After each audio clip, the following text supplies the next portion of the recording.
Like, I don't know what to say. Just talk, say whatever. Just keep talking.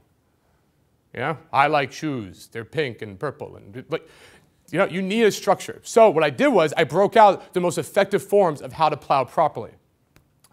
The first form is how to follow your own leads. In everything, in any conversation, you gotta listen for the leads of both the girl and yourself. The lead is the main point of the sentence being said, or the main topic or idea, all right? Ideally, we want the girl to invest and say something and we can hit her leads. In this case, we have to follow our own.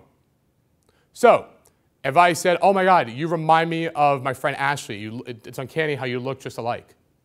What is the lead in that sentence? It'd be Ashley, right? That's the main focus of that sentence. So now I notice she's not giving me anything, so I'm going to follow that lead and I'm going to transition with something based on Ashley. Be like, you probably have her temper too, because she was actually born and raised in Ireland. I could see a little bit of Irish in you. All right, who can tell me the lead here? Irish. So now we can go it again. Ireland, right? To be fair though, I've never been to Ireland myself. I've been to London though, and I learned some cool slang while I was there. And so on and so on. Now I can go to London, and then I can go with slang. Then I can go with other trips of Europe. I can literally talk to a wall forever following this. I can just keep on rattling. This is how you keep rattling, and it seems socially acceptable because you're just going off the last thing said. Now, that's not the goal. The idea is I don't want to be talking to a wall. I want this girl to be investing back. I want to get her open up, right? I got to fix this comfort issue. So one of the other ways I'm going to do it is use checking questions, and then I'll just answer them myself if really needed. I can literally just ask a question and then answering it, right? So something like, we'll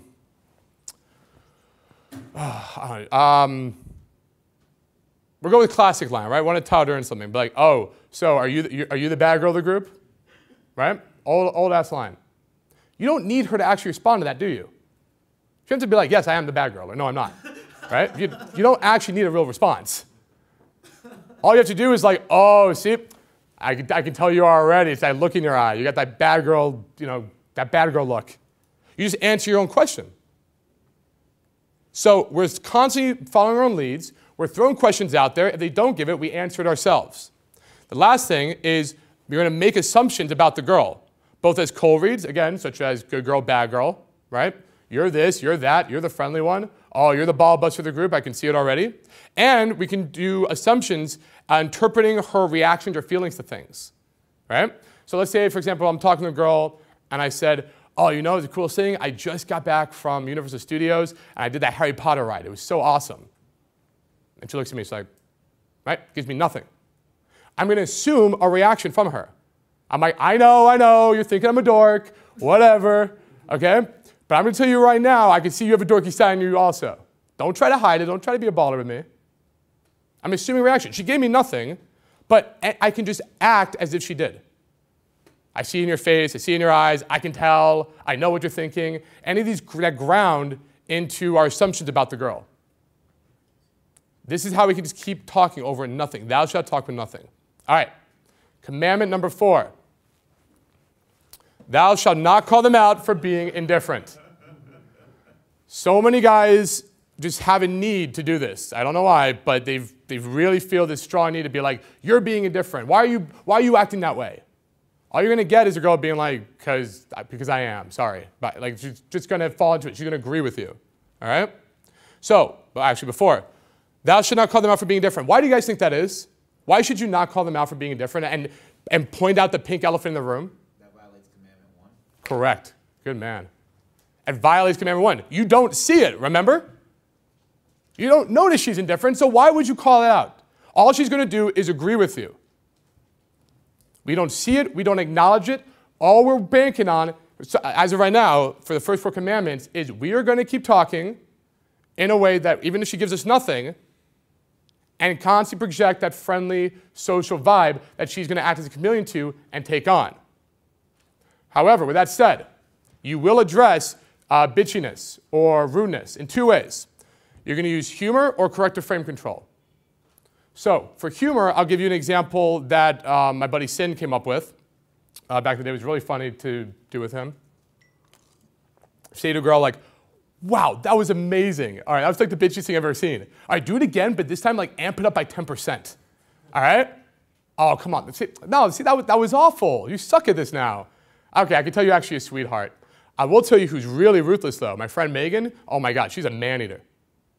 All right, so that's a humorous way to address it. Now, if you notice also what I did was I avoided frame battles by transitioning away from humor, corrective response, by transitioning away from it immediately. I didn't stick with that because again, I don't want an argument to take place. I don't want a frame battle to happen. I want to address it, move on before she can do anything about it. So if you listen to it again, I go, wow, that was amazing. All right, do this again, but amp it up by like 10%. All right, there's a humor. Then I go with, yeah, that was horrible. You're actually really a sweetheart. Forcing that frame on. Saying, you're friendly. You're like me. You're just a sweetie. And then I get off of it entirely. You know who's really bad? My friend Megan. She's ruthless. I'm off the whole thing now. Now I'm talking about a totally different topic, okay? The other one is corrective frame control. This is a fun one. It's my interpretation of it. It comes from an old friend of mine, Adam. He was just here speaking with you guys. So when a girl says something rude, you go, wow, that's rude. Do you really feel like every guy that comes to talk to you is hitting on you? I mean, come on, surely you're not that conceited. I get it though, I get it. Most guys are way too aggressive when they talk to girls. I honestly don't know why guys can't just be, themselves and be normal, and then you'll find girls are actually really friendly.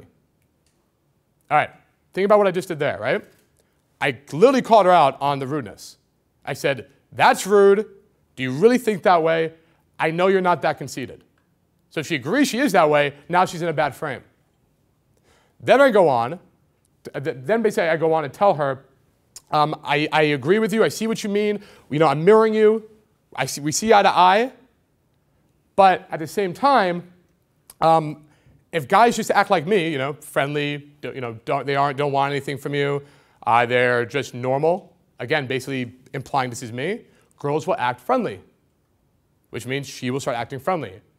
I'm canceling these bad frames, I'm putting on new ones. That's a big thing. It's kind of a very advanced topic, I understand, but frame control is literally a passion of mine.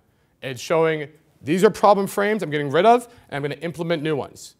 To handle indifference, you're going to have to learn that. It's the only real advanced technique with this.